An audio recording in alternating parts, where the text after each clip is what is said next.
My granddaughter's secrets weren't whispered in the dark. They were drawn in jagged crayon on cheap construction paper.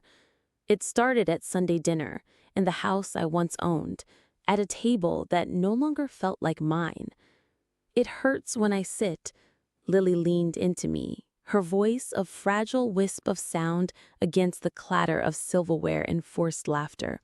Her plate of roasted chicken and potatoes sat untouched, a cold monument to her anxiety.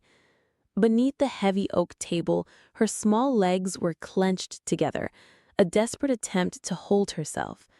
In her eyes, a deep hazel, so much like her mother's, searched my face for an answer to a question she didn't know how to ask. In that instant, a silent alarm went off in my soul, a frequency only I could hear. I gently placed my fork down. "Clara said," I announced to the table, my voice calm but clear, "that it hurts her when she sits." Cassandra, my son's wife, let out a sharp, theatrical laugh. Dressed in a silk blouse that was too thin for the Pennsylvania autumn, she waved her wine glass dismissively. "Oh, for heaven's sake," she scoffed. "She's 6, Clara. She's probably just constipated from all the junk food you sneak her. Honestly, the drama." The others chuckled along, a weak chorus of agreement. Even my own son, Mark, offered a strange smile before his eyes retreated to the glowing screen of his phone, his refuge from anything resembling conflict. Lily's face crumpled. She looked down at her lap, her silence a slammed door. I placed a hand on her back, but her small body went rigid beneath my touch. "She said she is in pain," I repeated, my gaze locking with Cassandra's. She rolled her eyes, a gesture of profound impatience. "Not everything is a code red, Clara. Kids get bumps, they exaggerate for attention. Maybe you should stop filling her head with your morbid stories. We're trying to have a pleasant family meal." "I'm not imagining things," I said. Mark cleared his throat, a sound like gravel grinding. "Let's just get through dinner, okay, Mom?" "Exactly," Cassandra declared, raising her glass as if for a toast. "Let's get through dinner with that one of your grim little episodes. You'd think we invited a ghost to the table. You barely speak unless you're turning a simple comment into a federal case." I fell silent. I was used to it. The jabs, the condescending tone, the way they treated me like a piece of antique furniture they were obligated to dust off for holidays. I lived in the finished basement of the house my husband and I had bought 30 years ago. I cooked in the kitchen that still had my initials faintly visible on the inside of a pantry door. But I was no longer family. I was an obligation, a ghost at my own table. Only Lily saw me. Only Lily would creep down the basement stairs in her fuzzy pajamas, her sketchbook clutched in her hand, and ask me to read to her. Only Lily would rest her head on my lap while I knitted, her small presence a balm on my lonely heart. Later that evening, after the plates were cleared and dessert was served, as if nothing had happened, I watched her from my armchair. She wasn't sitting on the couch with the others. She was kneeling on the rug, her coloring book open, but her crayons untouched.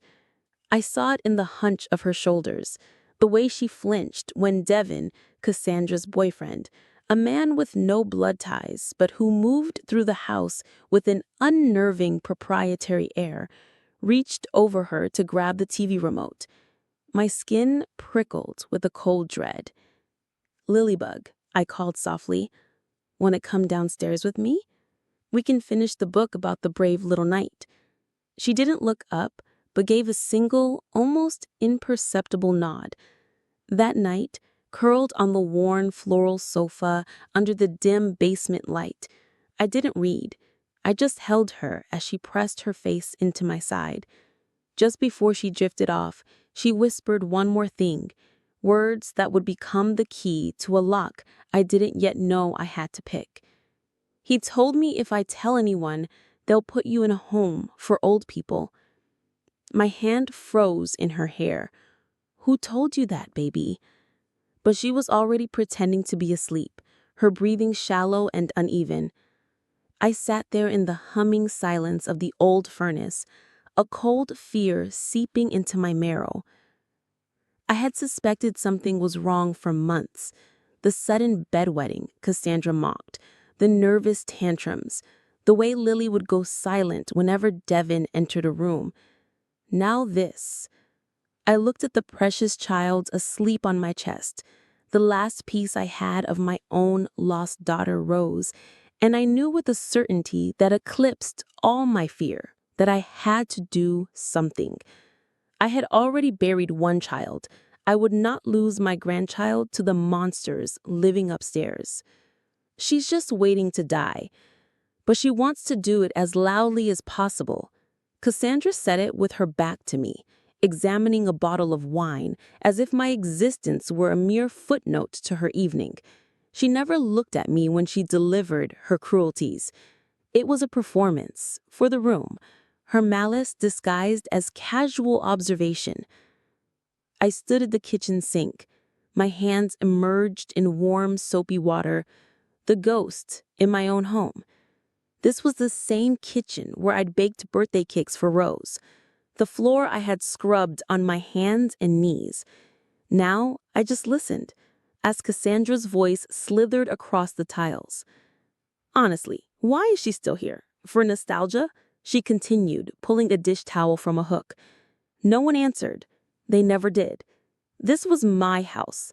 My name was on the deed. After my husband passed, I kept it running. After the car accident that took my daughter Rose, I turned the guest room into a nursery for Lily. I was the one who painted the walls a cheerful yellow. I was the one who rocked that baby to sleep while Mark drowned his grief in overtime and Cassandra disappeared on grief weekends that looked suspiciously like spa getaways. My move to the basement was supposed to be temporary, just until they got back on their feet. But they never did. They simply expanded, colonizing the space until I was relegated to the foundation. My furniture was moved to the garage for make-way for Cassandra's Peloton. The photos of Rose were replaced with framed prints of abstract art. I became an afterthought, a tolerated inconvenience. Cassandra's animosity was palpable. She saw me as a drain, a living embodiment of a past she wanted to erase. I was useful only because I provided free childcare, and even then, I was treated with a thinly veiled contempt. Every attempt I made to connect with Lily was intercepted. She's fine, Cassandra would snap if I mentioned how Lily flinched when Devin was near. She's just shy. Don't project your own trauma onto her, she hissed when I brought up the nightmares. Just because you couldn't save your daughter doesn't mean you get to play amateur psychologist with mine. One night, I stood at the bottom of the stairs, hearing Lily's muffled sobs from her bedroom. Cassandra had locked the door from the outside. She needs to learn to self-soothe, she had announced. But I knew that cry. It was the sound of real fear, the same choked sob Rose used to make after a fight with a boy who claimed he loved her. My blood ran cold. They said I was getting old, forgetful, senile. They whispered about options and care facilities. But I wasn't confused. I was watching. At dinner the next day, Lily was a ghost. She picked at her food, her eyes downcast. When Devin's hand brushed her shoulder as he reached for the salt, she went rigid. No one else seemed to notice. I reached across and gently touched her hand. She didn't pull away from me. "Lily," I whispered, "do you want to draw for me after dinner?" She gave a slow, solemn nod. Later in the quiet of the basement, she handed me a drawing. It was made with a black crayon, the lines thick and angry. In the center of the page was a small girl with no mouth. Standing beside her was a tall, looming man, his face a complete blank. The drawings became her voice. The cheerful suns and smiling flowers disappeared, replaced by a suffocating darkness. She drew a house with no windows, the doors all bolted shut. She drew the faceless man again and again, his hands depicted as long red talons. One morning, I found a drawing she'd left on my pillow. It was the little girl with no mouth, curled in a corner. Above her, in wobbly first-grade script, she'd written, "Don't tell no one. No one believes Grandma." My hand shook as I folded the paper and hid it inside an old cookbook. I started watching more closely, my focus a laser in the fog of their denial. I tried to show Cassandra one of the drawings, the one of the windowless house. "She's crying for help," I pleaded. Cassandra glanced at it, her expression unreadable, and then tore it in half. "She draws weird things because you fill her head with your ghosts and your guilt. You whisper your sad stories about your dead daughter, and now she thinks being tragic gets her attention. Try this again." I unzipped the back of her worn, stuffed bear Barnaby. Inside, I placed a tiny digital voice recorder I'd bought months ago, a desperate purchase born of a suspicion I hadn't wanted to name. I had never used it until now. Each night, I would talk to her, my voice a low, soothing murmur. I never pushed. "Does the man in your drawing still come to your room?" I'd ask. A nod. Sometimes a whisper. "Only when Mommy's not home." Another night, as she stroked Barnaby's ear, she whispered, "He has no face because he told me I'm not allowed to see it." And then finally the name, Devin, is the shadow. Of course I knew. I had known in my bones, but hearing her say it, her small voice cracking, felt like a shard of ice lodging itself in my heart. I kept recording, collecting the pieces of her broken silence. Then I called Arthur Jennings. He had been my late husband's best friend and our family lawyer, the one who had tried to help me fight for custody of Lily after Rose died, a battle I had tragically lost to Mark and his new, charming wife. I met him in his dusty, book-lined office and handed him a USB drive. I said, "From Lily." He listened, his face growing grimmer with each passing second. When he heard the clip of Lily whispering, "He says if I tell, they'll put you in a home," he finally looked up, his eyes blazing with a cold fury. "We can build a case, Clara," he said, "but we need to know who this man really is." What Arthur uncovered chilled us both. Devin Mitchell, 37, a string of temporary jobs and a pattern of moving in with single mothers. 2 years ago in Ohio, a similar report had been filed: child sexual abuse. The case was dropped. The witness, the child's mother, suddenly withdrew her statement after receiving a large, unexplained cash deposit in her bank account. And the police report noted a key detail. The child victim had repeatedly drawn pictures of a tall man with no face. "Clara," Arthur said, his voice grave, "this might go beyond him. If Cassandra knew, if she protected him—" "She did," I said, my voice flat. I showed him Lily's latest drawing, the faceless man, the girl in the bed, and a woman standing beside them, her back turned to the scene. Lily had labeled the woman Mommy. Arthur closed the file. "We build the case quietly. We collect everything. We make sure they never see it coming." That night, I tucked Lily into her small bed in the corner of my basement room. "Grandma," she whispered, her eyes wide in the dim light, "when he hurts me, it makes me forget how to draw happy things." I swallowed past the lump in my throat. "You don't have to draw happy things right now, sweetheart," I said, my voice cracking. "You just have to keep drawing the truth. Grandma is listening." The moment I saw Cassandra in the basement doorway, her face contorted in a triumphant sneer, holding a printout of my email to Arthur, I knew the time for quiet collection was over. The storm had broken. "You think you're so clever, you manipulative old parasite," she hissed, "spying on my family, sending your little horror stories to a lawyer?" Devin appeared behind her, a silent, hulking shadow. He stepped down the stairs, his eyes flat and cold. I backed away, clutching one of Lily's drawings. "I know what you're doing," I said, my voice shaking, but firm. "You're not going to talk to anyone ever again," Devin said, and then he moved. I barely saw the blur of his hand before pain exploded behind my eye.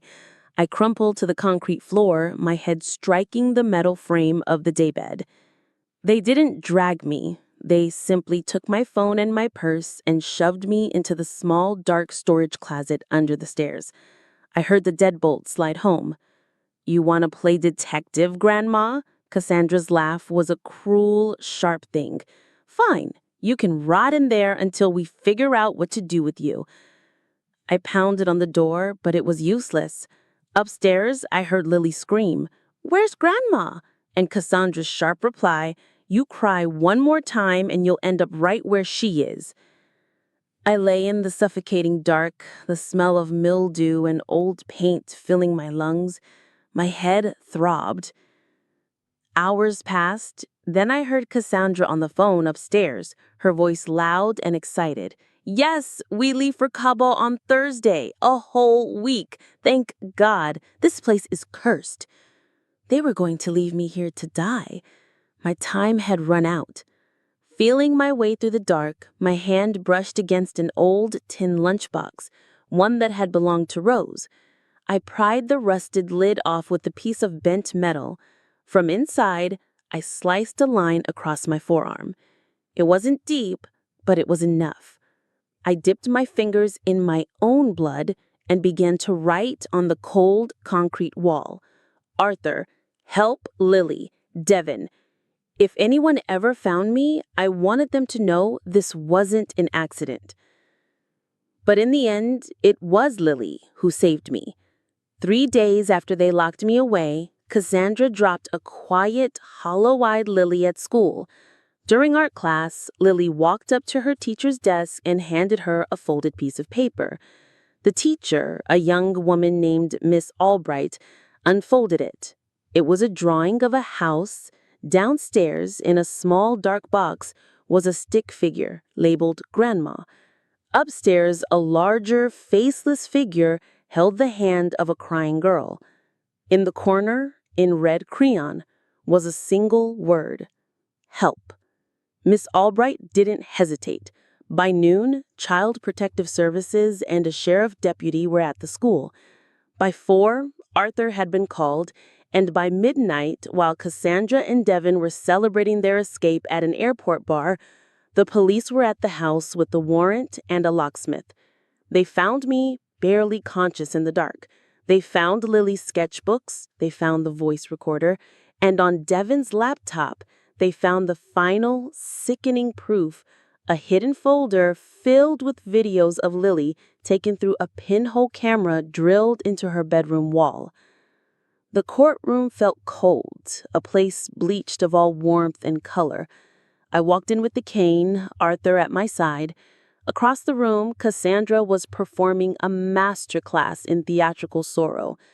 Devin sat beside her in an orange jumpsuit, shackled and smirking. When the judge called me to the stand, I didn't speak of my own terror. I spoke of Lily's. I held up the drawings one by one. I read the transcripts from the recordings, Lily's tiny whispered voice filling the silent courtroom. "She drew you without a face," I said, looking directly at Devin, "because she was too terrified to give you one. You thought no one would believe a child. You thought no one would listen to an old woman. You were wrong." I held up the last drawing, the one with the single word scrawled in red. "She couldn't scream," I said, my voice ringing with the strength I didn't know I possessed. "So she drew, and I am her voice." Devin Mitchell was sentenced to life in prison. Cassandra received 25 years for conspiracy, child endangerment, and obstruction of justice. As they led her away, she screamed at me. She was lying. You turned her against me. I met her gaze one last time. No, I said. You did. The judge granted me permanent guardianship. We left Pennsylvania and never looked back. Our new beginnings smelled of cinnamon, old books, and Vermont rain. With the restitution money and the last of my savings, I bought a small, struggling bookstore in a quiet mountain town. We named it The Next Chapter. Every morning, I baked muffins and scones in the tiny kitchen in the back. Lily would sit at a small table by the window, drawing. The faceless men and windowless houses were gone now. She drew sunrises and puppies, and a little girl with bright red boots holding hands with an old woman in an apron. One afternoon, she brought me a new drawing. It was a picture of us standing behind the counter of our bookstore. The sun streamed through the front window, and we were both smiling in bright, confident letters. At the top, she had written, "Grandma listens." Tears stung my eyes. "It's beautiful, sweetheart," I whispered. "Can I hang it up?" She beamed a full, genuine smile that reached her eyes. We taped it to the wall behind the register, a declaration and a promise. That night, I thought of the woman I had been, crouched in the dark, writing a desperate message in her own blood. I thought of how close we had come to vanishing. Some truths are whispered so quietly, the world can't hear them unless someone is willing to listen with their entire heart. Lily still has nightmares. Some nights, so do I. But we built